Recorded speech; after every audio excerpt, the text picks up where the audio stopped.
Two Kids and a Career is a production of Jill Devine Media. The working homeless is what we call them, but a lot of them don't have a support system. So we actually have what we call house managers that work with these people, walk alongside these people, and help them. Because a lot of the time it's misunderstanding of people and what they're going through. A lot of people don't want to hear what people are going through because a lot of people are like, well, if you have a job, you should be fine. Your life should be great. Evoke Creative is a proud sponsor of Two Kids and a Career. They help small business owners like me brand with purpose and market with intent. The ladies at Evoke Creative will help make your digital presence known. Learn more at evokecco.com. That's evokecco.com. Hi there and welcome to Two Kids and a Career. I'm Jill Devine. As an entrepreneur, wife, and mama, the daily grind of trying to build a business while taking care of kids and trying to maintain a healthy connection with my hubby, it's a lot. With this podcast, you're going to hear candid conversations with other moms, parenting experts who can share their knowledge and insight, or you'll just hear me rambling to get it all out. There's going to be tears, there's going to be laughter, but most importantly, there will be support. Take a listen and connect with me so we can grow and learn from one another. This is Two Kids and a Career. Welcome to episode 89 of the podcast. As you know, I am a big proponent of helping out in the community. I love supporting small. I love supporting other business women, and I just want to help. If you are an avid listener of this podcast, you know that I just want to help one person. If one episode helps one person, then that's all I need to fulfill me. And I believe my guest probably feels the exact same way. First, let me welcome Sara Chandler to the podcast. How are you today? I'm good. Thanks. Hi, Jill. Thanks for having me today. I'm so interested in your story because here's something that really drives people. Like, I can tell in an email when someone is super passionate about something. Like, I know the conversation is going to be good, and I could tell that in the email exchange that you and I had to set up this recording, and I just feel it. And that's what drives people like you and me to just want to do more and more and more. So Yes. I would like for you to just take it over, Sara. You have a story, you have a new plan in your life, you have all kinds of stuff going on. So why don't you start, and then I will weave in here and there with some questions. Yeah, sounds good. So I actually just started a nonprofit in St. Charles County called the Grace Period Transitional Housing. And you're so right. Like, I'm so passionate about this organization because what we do is we actually are helping just Joe down the street who he may have lost his job or something might have happened to him where he may need some kind of assistance, but Joe might make too much money to get state assistance at this time. And our community in the state does an amazing job with all of the people that need to be helped. But there's still a little bit more that needs to be helped. So the grace period actually gives these people 3 months of rent and utility assistance. We can move them into our transitional housing that we have. We work with apartments all around St. Charles, um, or they can actually stay in their home and we still help them for that 3 months. Um, but what's really awesome about the grace period and our program is we're not just giving you a handout, we're giving you a hand up, meaning that we're not just paying your bills for 3 months. We actually give you a financial literacy program that helps you learn how to budget and how to live. And then we also have adult development classes for them. And that's what's really neat. Our adult development goes from physical education, mental education, occupational for people that, like, you know, they have a job, but it might not be that career that they're wanting. So we put them through a system where they actually decide what career they want. And we try to help them get to that. And then we also have classes, a spiritual class. We don't throw spirituality at people, but it's definitely there. And all of my volunteers are faith based and it's non denominational. I mean, I have um, Methodist, Baptist, Catholic. I mean, everybody. It's just faith based. It's not a religion based. The other thing that's amazing about it is a lot of hurting people, the working homeless is what we call them, but a lot of them don't have a support system. So we actually have what we call house managers that work with these people, walk alongside these people, and help them. Because a lot of the time, it's misunderstanding of people and what they're going through. A lot of people don't want to hear what people are going through because a lot of people are like, well, if you have a job, you should be fine. Your Mm, life should be great. That is not the case 95% of the time. mm-mm, Like, we mm-mm. all need help somewhere. And it's just really good to have that support system. And also, the grace period is helping the state too. You know, the state needs as much help as they're helping everyone else. Like, they need help too. So we kind of thought in the beginning, I do have a co-founder. Her name's Amy Luttrell. She's amazing. We kind of sat one day and said, you know, everyone has a grace period in their bills, but no one has a grace period in their life. Mm. And I just think that that is really important for your mental health as well as your physical health. I grew up with my dad. My mom was around here and there, but my dad is my best friend and he raised me and he worked his rear off for so many years. And there were times where he needed help, and thankfully, he had my grandparents to help him out. But they helped him out with housing and financials, but he really could have maybe used a financial class to learn how to budget more. My dad is an amazing guy. He took care of me. He budgeted very well, but he still needed help. Everyone needs help to grow, you know? Yeah. Um and he worked so hard that at 14 I was taking care of myself while he was at work. And it was amazing and I grew from that. But what I'm here for, what God sent me here for, is to help those kids in those family situations that for them just to be kids. At 14, me cleaning the house, making sure, you know, I got a job at 14. And that was really strange back in early or late 90s, you know, early 2000s. And I did that because I felt I needed to help my dad. And as much as that grew me, I missed a lot of childhood, a lot of teenage years. So I just want to be here to help those families in letting them be a family.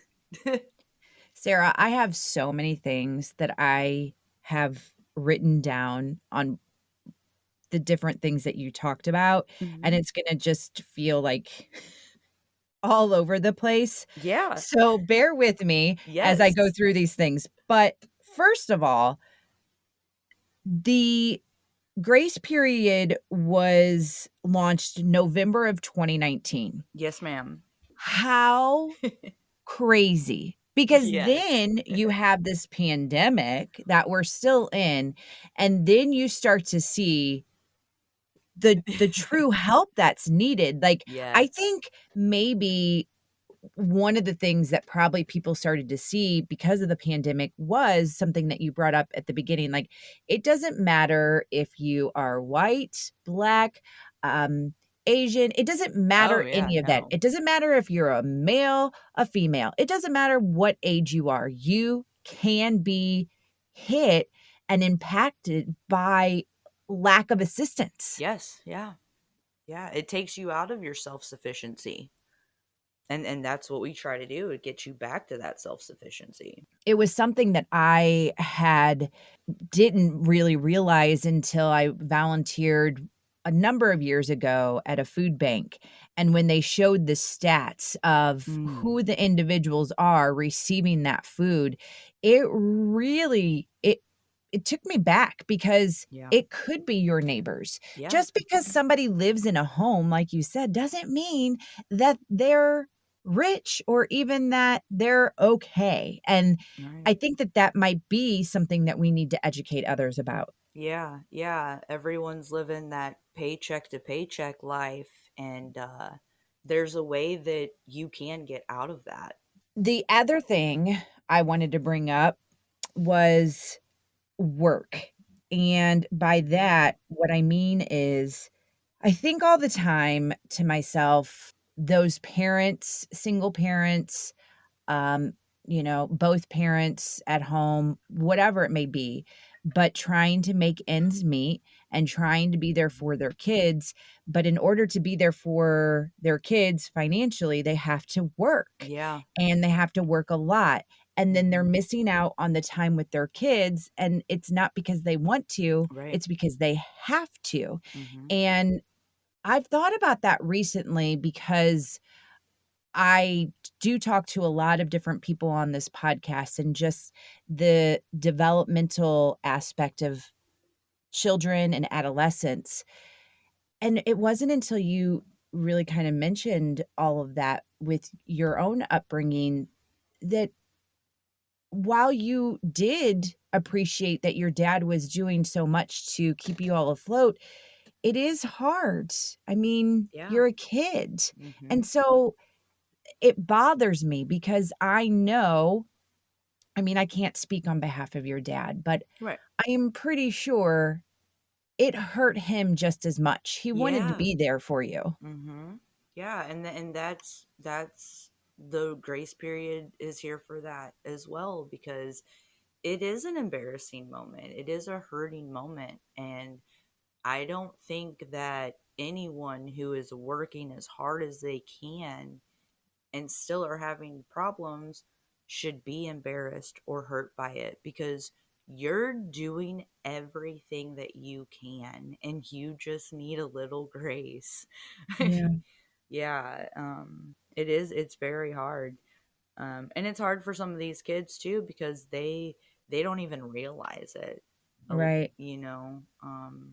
when I was 14 and I went into work, I just thought that's really what you did. And my dad didn't ask me to get a job, but I said, well, I want a cell phone. At that time, cell phones just came out. And I think I was trying to get away from my pager, and I wanted shoes and all this stuff, and I didn't want to ask my dad. So I got a job, and I think that's awesome. Every kid should do that. I have two girls. I have a 14 and 16-year-old, and they got summer jobs, and I'm okay with that. But it's because they wanted it, not because they Right. thought they needed to do it. Because believe me, they do not have a problem asking me to go buy that $100 pair of shoes. Am I going to do it? No, but they don't have a problem asking me about it. Yeah. Well, and the fact that too, there are teenagers that are getting jobs because they have to. Yeah. They have to help their parents. Yep. And that's a tremendous amount of pressure. Mm-hmm. It is. It is. The other thing I wrote down was something recently. I've had a conversation with quite a few people about this, but the financial classes. Mm-hmm. So I think, and I'm not qualified really to say this. This is just an opinion, and I'm sure that there are different reasons why. And I just feel like my time in high school, which I loved high school, I Mm-hmm. actually loved pretty much most everything about high school, but I don't feel like it prepared me for the next step. No. Now, I understand that at that age, it's still, you're still young, Mm-hmm. but had I been in a situation where there were more what you call electives, but Mm-hmm. more towards like your career path to try it out, to see if it's something that you want to go into. Yeah. I don't know. I feel like that's lacking in Yes. the high school area. And even like this podcast, I remember at one point, a long time ago when I was in between jobs and I did some sub work at a high school, and I thought, how cool would it be to have some sort of studio in the high school where they can learn about audio and video, Oh, and yeah. that was a number of years ago, where now it's so prevalent. Like, so I bring that up because I do know there are some high schools that offer a financing option as a Yes. class, but the things that I've talked about with some friends, it's like, okay, have that be something that they can take their senior year, not their Right. freshman or sophomore year. Yeah. Like, take it your senior year when you're getting ready to go into the next step. And then again, have it like another advanced element if you do choose to go to college. You were spot on with that, because Right. I, I mean, I could definitely still use a little help in that Mhm. area. Oh, yeah. And me too. I'm growing every day in it. And another thing, you kind of said it, they give the option. Why is it an option? Make that a Yeah. class you have to take. I was lucky, and my junior year I did get to take a personal finance class, but I picked that, and we had 6 people in that class. Ooh. 6 people. That was it. Um and maybe a few more, but I know it was a very empty classroom. But the kids at that time, they didn't want to know about how to write a check.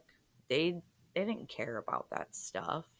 Why But would you? right, but if you make it to where you have to do that, then they have to do it, and they'll learn, and they will take stuff out of it. So the grace period, we actually, when we get a resident, I work with them for 2 months before I even offer our housing. And Oh, okay. because we are 100% on accountability. I had said it earlier, we don't do a hand out, we do a hand up. I am not here to hold your hand, I'm here to walk alongside you. But what we do is we actually do a budget with them and a life plan. We work to see if they are accountable, if they come to these classes, if they, um, all the classes are on their schedule, because again, we give them grace. We try to work with your schedule as much as possible. But this financial class they have to take, and it is so amazing to see their face at the very first class. And most of the time that face is, well, I know it, I just don't do it. Mhm. Or, oh, I know this. But then at the very end of the class, they look like kids at a candy store. They just, everything is soaking into them. They get it. My point to this was, every resident that we've helped always say, why didn't they teach us this in school? Mhm. Why was this just an option? Or I didn't even know it was an option. Because I'll tell people I took personal finance, and they're like, what? That was in school? So I think it's the most part of that they have to do it. It makes them realize and see it. Before we continue with this conversation, I want to talk to you about Evoke Creative. They are a sponsor of the podcast, and they are the ones that really helped get me to where I am right now with the business side of things. So the podcast that you are listening to right now, Two Kids in a Career, the logo, the artwork for that designed by Evoke Creative. The website, JillDevine.com, designed by Evoke Creative. The whole process of creating my own business, Jill Devine Media, that was spearheaded by the ladies at Evoke Creative. Whether you're looking for a website or some social media strategy, Evoke Creative can help you do both of those things and so much more. And you don't have to feel like you need to do it all at once. they're not like that as far as, oh, you want to use our services? Well, then you have to buy the big, huge package. No, small steps, baby steps. They want to help get you there. Check them out, evokecco.com. It's evokecco.com. All right, let's get back to this week's episode of Two Kids and a Career. It's so important. It's so important. And I love that it makes sense to just say, hey, we want to chat and work with you for about 2 months, because that could just turn them around and then really save that other option for individuals who really, really need it a little bit more. Like there's more than being able to turn it around. That's great. Yeah. So I'm going to probably go into something that probably should have been discussed at the beginning of this episode, but you touched on it a little bit. Obviously, you are in this wonderful situation. You didn't wake up one day and say, oh, this is what I want to do. I want to do something so intentional called the grace period transitional housing. I mean, Yeah.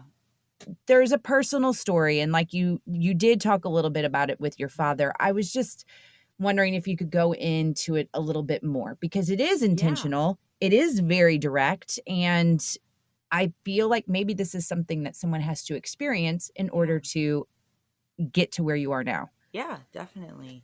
So with my dad and working and everything, another thing, because you're right, the grace period I didn't just wake up one morning. I've actually been doing this kind of work with my friends since I was about 16. I was always the person to go and find a resource. If I didn't know the answer, I found it. If you needed something, I found it.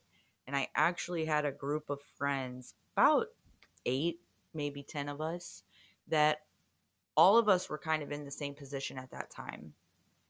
And what we did is everyone was at my house because dad worked nights. So everyone hung out at my house. But of course, we had fun. We were teenagers. We did everything teenagers do. But something we did that a lot of teenagers don't do is we were making meals every night. We were getting food from our different houses, bringing them to my dad's house, and all of us would make dinner together. And it's so crazy for me to say that now, because I look at my 16-year-old and she doesn't even have to think about that kind of stuff. Yeah. But you had 8 to 10 16-year-olds just trying to get that family bonding and trying to figure out what they needed to do to grow up, because we didn't want our kids to be like that. And I'm not saying that we had a bad life. I had an amazing childhood. I had an amazing teenagehood, everything. But we still didn't want people to be like that. And so I've always kind of been doing this work my whole life, helping people out. I don't like when people come to me and say, well, I don't have any money. Okay. Do you have a job? Well, no. Okay, well, get one. That's the first step. Get a job or find some way. My sister, I applaud my sister so much. She works very hard and she has little hustle gigs here and there, she sells hats. There's just a whole bunch of stuff she does. She has so many hats as she sells hats. But all of us were just trying to figure out our resources. And again, I've been doing this my whole life. And then I started church about 3 years ago, and they had a program, Neighbor Helping Neighbor. And in that program, a person will call the church who needs assistance in some way. They send them to a coordinator, and that coordinator finds resources for them. And not even just for them, but with them. So you call about electric bill that you need paid, we will find you another church or our church or any kind of organization that helps with that. I did that with my co-founder, Amy Luttrell, and we did that for about a year and a half. And we realized that there were a lot of people in the St. Charles County who maybe weren't homeless sleeping in their car, but were homeless sleeping couch to couch, which is something I dealt with when I was a child. My parents were divorced, but they shared custody with me. Sometimes I was going to a different house because my mom was staying with a different friend. And we also found out in Neighbor Helping Neighbor that people were living in hotels. And hotels are great, but they're so expensive. Mm-hmm. So expensive. So it just kind of tugged on mine and Amy's hearts. And it wasn't just one night we woke up, but it was one day her and I just looked at each other and said, we need transitional housing for just the regular people. And I don't know if that's the right word to use, but I always like to say for Joe down the street. Yeah. There's so many things out there for women. There's so many rehabs out there for addicts and housing for that. There are a couple things for just men. There's transitional housing for veterans, and transitional housing for women under the age of 21 with children. And that is all amazing. But again, just what about Joe down the street that just had a hard time and he just needs 3 months? There's nothing, there's not a transitional house for getting yourself back to where you were. There's transitional housings for getting yourself out of where you're at, but nothing to help you get back to where you were. So that's really how we became. And Amy and I, we thought we were just going to buy a house and move a couple people in, and Amy and I would just take care of it. Well, that's not how the world works. Nope. So we went bigger. We found a lawyer that helps our church, and she helped us write a business plan and get all of our information into um, the IRS. And you said earlier that, we started in November of 2019. Not the best time, but we didn't know that. Right. And we actually did not get our 501c until May 11th of 2020. So it took a long time, but we got there. That and where we are today is we're still here. You said earlier about helping families, but also kind of saving that transitional housing for someone who may need it a little bit more. um, I probably help about 15 different families every 2 months. I'm having people call Wow. me. And it's not really my housing. They talk to me and I tell them, well, here's the resources. This is what we have for you. Those 15, normally I get them to a place where they don't need the grace period. I would love to help everyone here at the grace period. Unfortunately, at this time, our funding is not at its best. So I am just trying to help as many people as possible. We have had 3 families in residency that have graduated. My my one thing, July 11th, we just had our graduation, and it was our first graduation, and it was amazing. And the way that people graduate, it's really easy, but it's hard at the same time. You have to work 40 hours a week to even come into our program. If you are in schooling, like college, or vocational school, whatever it is, we work with you, and you still have to work 25 hours a week. And then you have to do our financial classes and our adult development classes. And for an hour a week, you have a house manager who helps you. And that's really it. If you can make those classes, you can follow the rules of the grace period. And the most important part is our goal is for them to save $1,000 a month. So if you have $3,000 by the end of those 3 months, you graduate.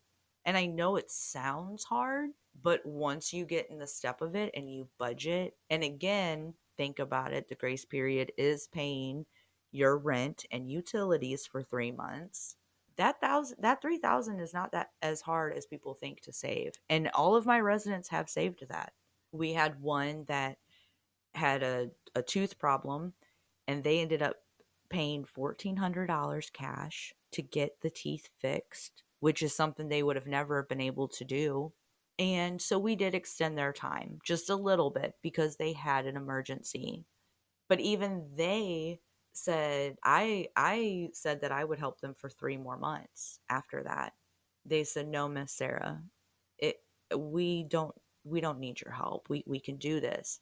And I said, I know that you can do it, but let me help you. Just 3 more months. And they said, well, we'll make a deal.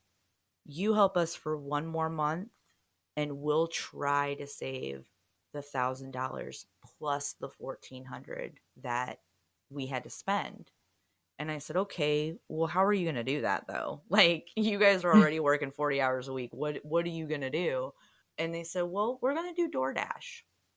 So they did DoorDash for a whole month, made more than that 1,400, and they're great. They're great.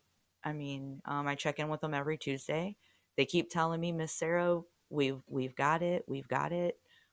But I still want to check in with them. I check in with all my residents. Well, that's what I was going to ask. Is there a maintenance plan after they graduate, or how does that work? Yeah, so after they graduate, they're still with us full time. And what I mean by with us is they do our classes and our house management full time for 1 more month. And then, so the house manager comes to their house once a week for an hour. They have 4 more financial classes and 4 more adult development classes, because all the classes are once a week. And then after that month, I do my complete best to reach out to them every Tuesday just to check in. Right now, the grace period, I have a wonderful board. I have 6 people on my board. I also have 7 volunteers. But as of right now, the grace period is just myself. So Okay. I'm the house manager. I do have a financial coach, but I'm also the financial coach. I have coaches for all of my adult development classes, but if need be, I am also trained to coach all of those classes. And all my classes are certifiable classes. Most of them have textbooks. I'm very old school. I like textbooks. Well, a lot of my residents do not have computer access. Hopefully, in our 10-year plan, we will have a place with computers and laptops. But right now they don't. So I print things out for them and do worksheets. But honestly, they soak it in a lot more with that, using that instead of the internet, just because they have to write things down again. Right. I think. So yeah, they're always my residents. I try every November we have a donor dinner. I try to make it the weekend after Thanksgiving, and my residents are more than welcome to come. I do not hassle them. I don't make them come. But if they want to, they're more than welcome. So I try to keep in contact with them. The families I help in between, there's a few that will call me and give me updates. But most of the time, as soon as they get the resources, they're pretty good. So I don't try to reach out too much to them. As we're wrapping things up, real quick, what church do you go to that you referred to as being so helpful for the community? Yes, it is Sunrise Methodist, United Methodist in O'Fallon. Okay, O'Fallon, Missouri. Yes, that church is my home church. They have also became a sponsor for our residents, and I can tell you about that in a second. But also United Methodist of Wentzville is also one of our major sponsors, and they're really big in the community too. Those 2 churches are my family for sure.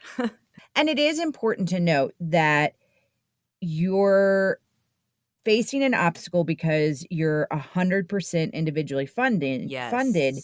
and that means you're not accepting federal or state government funding, and Right. that's because you want to help those who are not eligible for state assistance. Like Yes. basically what you referred to at the beginning is, that person could not meet that criteria by just a few dollars. Yeah. Yeah, $10. I've had one that it was $10 over. That's so crazy. Yeah. That's crazy. Okay, so now is the time for you to give the listener all the information as how they can reach you to either be a volunteer, be a donor, be a recipient, all of that kind of information. And I will also have it linked up on the show notes at jilldevine.com. So the best way to get all the information that you need would be our website, and that's www.thegraceperiod.net, and it's all one word.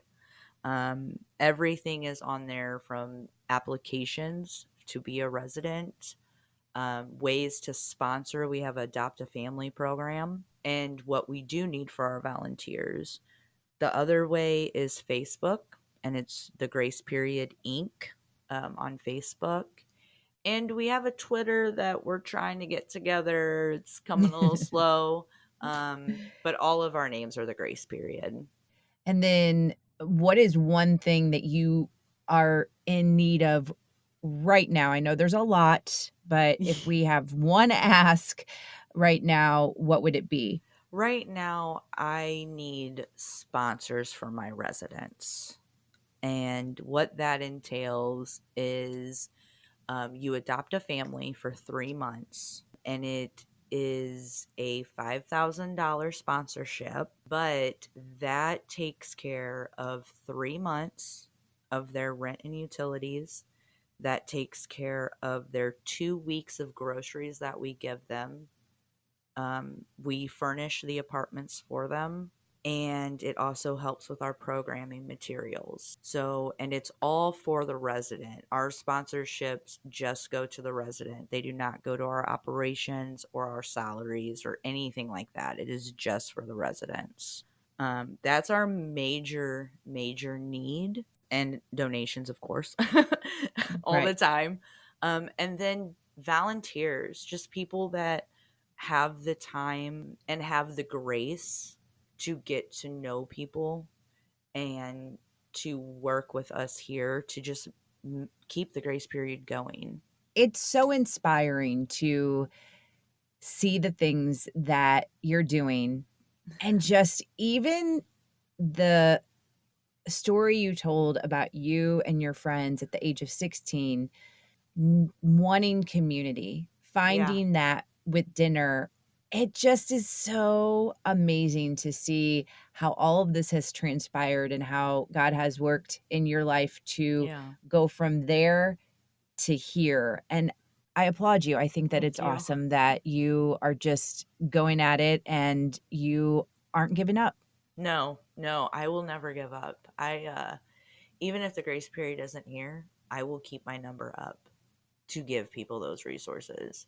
And the grace period will be here because I'm not giving up. I will never give up on this. God didn't give up on me, and I'm here to help him take care of people. And my dad never gave up, so I can never give up. Episode 90 with Kathy Lambert will launch next week. And if you've heard of Dress for Success, then you will know a little bit about Kathy Lambert before you tune in. But Dress for Success Midwest was transitioned into Connections to Success. And the mission is to inspire individuals to achieve their dreams and to be economically independent by providing hope, resources, and a plan. All of that then turned into launching her own business called KBL Impact Partners to help nonprofits.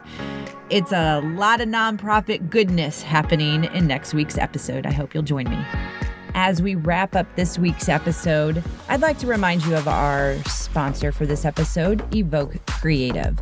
If you're looking for a website for just a hobby or for a business, or if you're looking for some social media strategy because you just can't figure out the algorithms and all the insights, it's just too much, You are in good hands with the ladies at Evoke Creative. They are here to help you.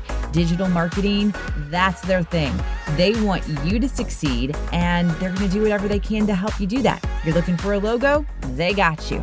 When it comes to all of that digital goodness, when it comes to your business or your hobby, make sure you check out Evoke Creative, evokecco.com. And before we end this week's episode, I'd like to ask you to check out the social media accounts to follow along. Maybe let me know of a guest that you would like to hear about, and to also submit a Supermom shout out. You can go to Instagram, Facebook, Twitter. You will find me there, also on LinkedIn. And you can also go to JillDevine.com. Everything is wrapped up right there for you. Everything. You can email, find all the social media accounts, submit that Supermom shout out. All of it right there. And lastly, if you wouldn't mind subscribing, rating, and reviewing this podcast, it would definitely be appreciated. And as always, thank you for your support of 2 Kids and a Career.